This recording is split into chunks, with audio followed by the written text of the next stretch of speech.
Hello and welcome, I'm Arumba, thank you for joining me. Let's continue the tutorial series for Crusader Kings 2. So we're almost what I would say would be the end of a real true tutorial portion of this campaign. So we're going to cover a few more topics and then I'm going to wrap this series up and allow you to continue to expand and learn some of the finer, more delicate intricacies of the game.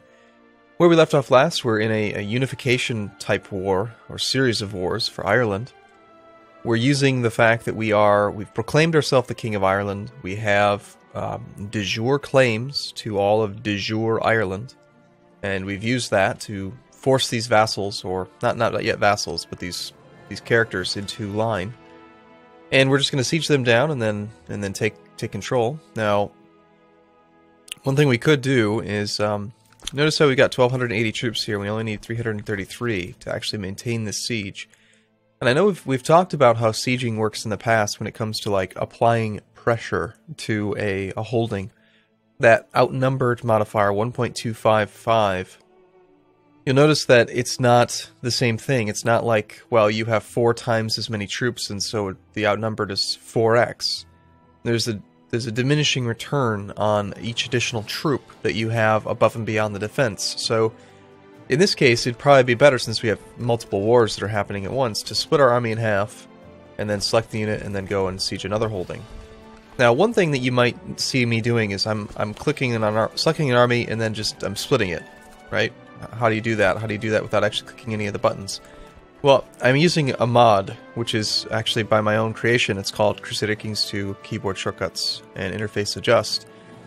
Now, mods generally are used to change aspects of gameplay, but the mod that I like to use is it's just about ease of use and interface, and so it doesn't change the checksum. It's the exact same checksum as vanilla Crusader Kings 2, which means that you can use it and still play Iron Man, and still play multiplayer, and other people don't have to have it, and it's the exact same game as vanilla, except that you have keyboard shortcuts. So all I have to do is just select the army and either click this button or select the army and press the N key. But we'll go from there.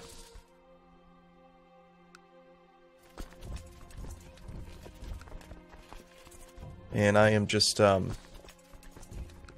getting used to playing again after having used EU4, which is slightly different.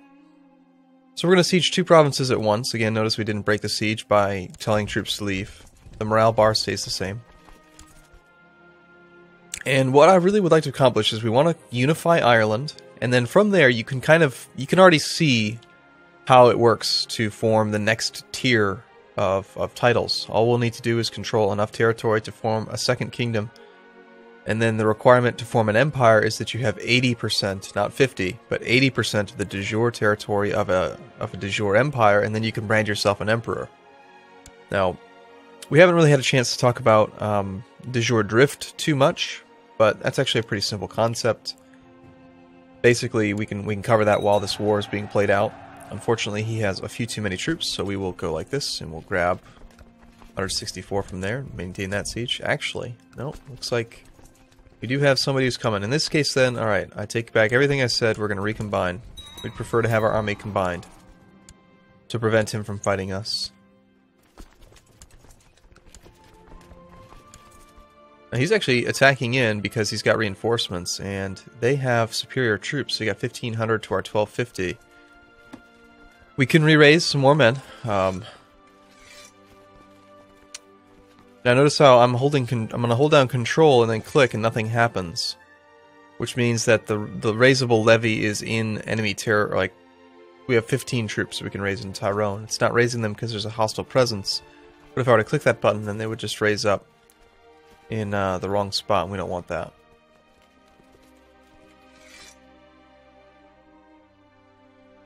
So let's see, how do we want to handle this? We have 252 ducats. I think to be safe, it makes sense to hire some mercenaries. If we wanted to, we could move our capital to like Leinster, and then raise the mercenaries here instead of raising them here. Just saves us 2 provinces worth of travel time, which could make a difference in this battle. But the problem with that is that it's like a one-time thing that you can do. So let's check this guy. He is cruel. This guy is craven. No modifier. And a heavy foot leader. And the Saxon band is still the winner. So we'll go ahead and hire the Saxon band. And then just rally them up there. They should make it in time. They'll have low morale. Actually, no. Looks like they're not gonna make it in time. Okay, we'll retreat in the direction that the mercenaries are running. We've lost a battle. 14 change in war score. Pretty unfortunate. But it's a triple war. Clearly the more appropriate way to do it, if you don't want to experience any unnecessary casualties and want to maintain your strength, is to just do it one at a time. But I tend to get impatient. I don't like to re-raise and, you know, disband, re-raise every time for each war. I'm starting to think that Deirdre might fancy me. So we have a random event. This happens occasionally, and we have a choice to make a move, or it's not appropriate. If we had the lustful trait, we would have no choice. It would just be make a move. But we'll make a move anyway, which that's going to turn her into our... will likely turn us into her into a lover. Yep, so we have a new lover. You can have up to, what is it, 4 or 5 lovers now. We might as well disband our actual personal levy soon. I think we will. We'll disband all the levy and then we'll re-raise so that we can have a larger number of troops. No one's walking into any of our territory, so our armies are safe to kind of combine there. 2 children lack a guardian. We have a twin brother. Let's see if we can get some opinion out of him. The Earl of Tyrconnell. He is upset about things and reasons and stuff. There's a boy for you to take care of. Here's my half-sister. We'll also send her off to him. So, our vassals' opinions are okay. I usually like to double-click the opinion thing and sort by lowest opinion. We've got the Chief of Dublin, who's pretty much the person who's the most upset. I think we were thinking about killing him or revoking his title, weren't we? I do apologize, there's been like a 3 or 4 day... my wife's pregnant, cool. A 3 or 4 day delay since the last video because I was under the weather. These mercenaries are costing us 3 ducats a month, but they will support us. Ooh, a call to arms. Dear son-in-law, may you live in harmony and contentment. We request that you honor your obligation and answer this call to arms against the King Boris II of Bulgaria. So, easiest way to determine like what you're being called into is you click on the character or you click on the title, and it will take you to him. Actually, that button's not clickable, evidently. Click on him, do that thing where you click on the rightmost province, find his personal holdings, find the largest one, and then you can see his hostility status by using the E shortcut. So he wants us to go fight Bulgaria, which we'll just say yes to, even though we don't actually have to do anything because it's so far away and we don't have any boats. Had we had boat, actually we do have 1 boat. Wow. Each boat can carry 100 troops, so we can't really do too much for him. We're fairly close to the assault threshold, but I think we'll wait. Some woman wants to be thrown into the oubliette if she bothers me again. Oh hey, we can welcome the Jews now. Now this is a really exploity type behavior, but... So after it's been long enough since one of your previous characters has expelled the Jews, you get this decision available to welcome the Jews. There's no cooldown on this, so you can welcome the Jews and then immediately borrow money from them and then banish them again. So it's just basically like every, what, 20 years or however long it's been that you can make 500 ducats. Which, I believe you do have to have one of the DLCs to have the ability to do Jewry. But, I don't know, I don't really think we need the money, and it's definitely gamey. And the man who was upset with us is now dead. These kids are getting passed off left and right. The new Earl of Tyrconnell is ambitious. Which is annoying. Well, he is the highest ranked person that has low opinion of us, so... Your father died trying to take care of them. Hopefully my kids will... Or my half-brother and half-sister will kill you too. This guy being ambitious, he has the -50 since he has a weak claim on the Duchy of Tara. that duchy, that claim will die when he dies if he doesn't press the claim. Notice how it's red. Will not be inherited unless pressed in war. So, it's not like your family can claim things for all of eternity. They have to actually have some sort of tangible relationship to that province or county or duchy in their lifetime. Otherwise, the claim just disappears. As I was saying, the mercenaries are costing us 3 ducats a month, 36 ducats a year, but if you do the math on it, we're going to siege this town in 5 siege ticks, roughly. Actually, it'll take 6. 6 times 12 days is roughly 2 months. So in 2 months, we'll have paid 3 ducats. And actually, that's not... We're going to lose 3 ducats total, but the actual mercenaries themselves are costing us 8 ducats a month. So in 2 months, we'll pay about 16 ducats. But while sieging, they're going to pay for themselves, right? We're going to get a good bit of loot for sieging this thing, so... You can usually maintain mercenaries a little tiny bit longer than you expect. Oh, my co-conspirator is trying to kill the Chief of Dublin. Yes, we were trying to murder him. Look out below. We're going to saw off the rampart or something. We've succeeded with our plot, good but bad. Unfortunately, the carpenter who weakened it had second thoughts and revealed my involvement. So, what that means is that some of our vassals may be upset with us for being dishonorable. Notice we got -10 dishonorable. This is much like the tyranny penalty. It's a temporary modifier, which basically just says, hey, you're a bad dude, you got caught.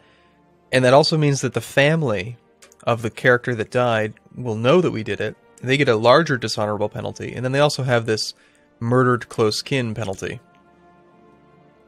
Unfortunately, for him, that's not going to stop us, and we're going to continue to try to murder the Norseman. We're also going to end this war, because that'll knock out these other guys. And make the following bits much, much easier. Now, from here, we'll definitely split the army in half and go for both at the same time. My co-conspirator has managed to get one of the maids near Bercy. For a princely sum, she has agreed to solve our little problem for us. So we're now murdering the son, the 0-year-old boy, who has a negative 86 opinion of us because at the young age of 0, he has a fine understanding of all things political and knows that we've murdered his father. It's a joke. Anyway, we're going to get rid of this Norseman. Unfortunately, the maid was caught and revealed my complicity, so now we've tacked on a second dishonorable penalty. Which is unfortunate, but again, it's a temporary thing. So sometimes bad things have to happen to good people in order for the realm to stay unified. Don't be afraid of taking on negative penalties. I mean, on the one hand, we'll pay the old man's tab, sure. He's going to train us in the arts of military stuff because we're trying to improve our martial ability. Okay, losing 3 ducats a month. We've got 10 months to finish one of these sieges before we run out of money. Our wife is pregnant. Yet again. We've gained some martial score. I'm not going to read that event. It's just tied to the improved martial ability ambition. It's all very nice. Yes, you take a boat trip. We've gained 2 martial now, and then at the very end we'll pick up 2. So it's a good thing. You pay 50 ducats and you end up gaining about 4 martial score. Nice event chain. And we've fulfilled our ambition to improve martial. Now that's a very significant increase, going from 4 to 8 on our personal levy. That's very good. We're happy about that. Next ambition. Probably a good idea to improve stewardship, since that affects our income.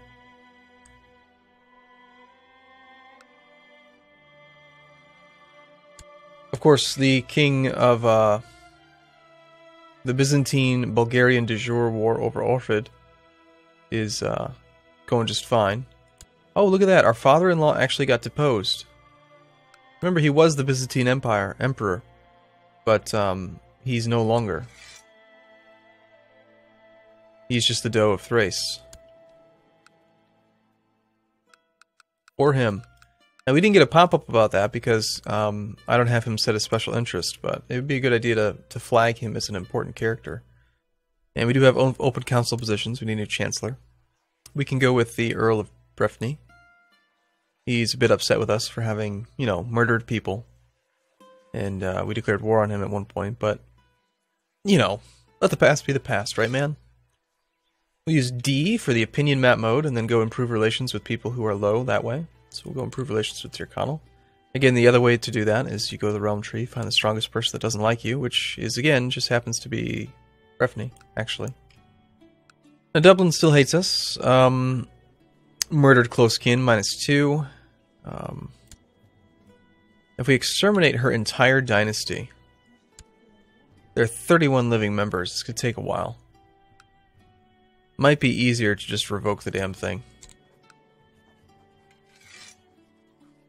She might even say yes. Should we just take some tyranny, or should we just keep trying to murder people? I think it's more fun to murder, so we'll just hold off. More murder. Alright, there's 2 that are at 100%. Unfortunately, we're down to the juicy towns, which siege much faster. We'll just peace out now. We'll accept your peace.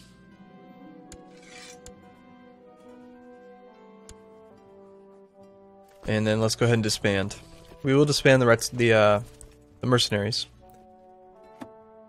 Now we're in a bit of a dangerous spot because we have depleted levy, and there are going to be people who are a little bit upset with us, but we are also fairly unified. We've unified Ireland, and now from here we have a choice to expand into Scotland or England, or if we wanted to, you can always fabricate a claim like nearly anywhere. We could just go and try to attack Castile if we wanted to, but we have righteous imprisonment on one of our vassals and on a mayor who has apparently acted dishonorably toward us. We could imprison the mayor, get a little bit of money out of the deal. Yeah, let's go ahead and do it. And then we will ransom him. It's only 25 ducats, and he's definitely not going to like us. But that's okay. And there's the dangerous faction that I was worried about. So, led by the chiefess of Dublin, the woman whose father and son we married, or whoever, yeah, her father and her brother that we married. She's leading a faction to lower crown authority in Ireland, which is currently at low crown authority. It's a generic faction for her to join. The Earl of Ulster is at 100%, or he's at -100, so he's very likely to want to join the faction. He's a bit slow. No one wants to murder him. So here's what we can do. If we had a little bit more money, we could solve this problem by burying vassals who are unhappy with us underneath bureaucracy, essentially. Notice how we've got count. We've got counts everywhere. But we're a king, which means that now we're allowed to have dukes beneath us. So let's say we have a whole bunch of dukes, or a whole bunch of counts that are upset, and they're doing things like leading factions. Well, we can go here, and since we have control, either directly or through vassalage, we have control of Ulster. If we had the money for it, we could just create the Duchy of Ulster, grant that to somebody who does like us, and then this Count of Ulster would be underneath that Duke, and then not our problem. And so his opinion of us would not matter at all. And he can't faction against us because he wouldn't be our direct vassal. So burying people who are unhappy with you underneath layers of the feudal hierarchy is really an important strategy in protecting yourself from rebellion. So, alright, I'm going to take a break here, and in the next video we're going to talk about retinues, and probably not much else. I think we're about to wrap this up. So, thanks for watching everyone. See you soon.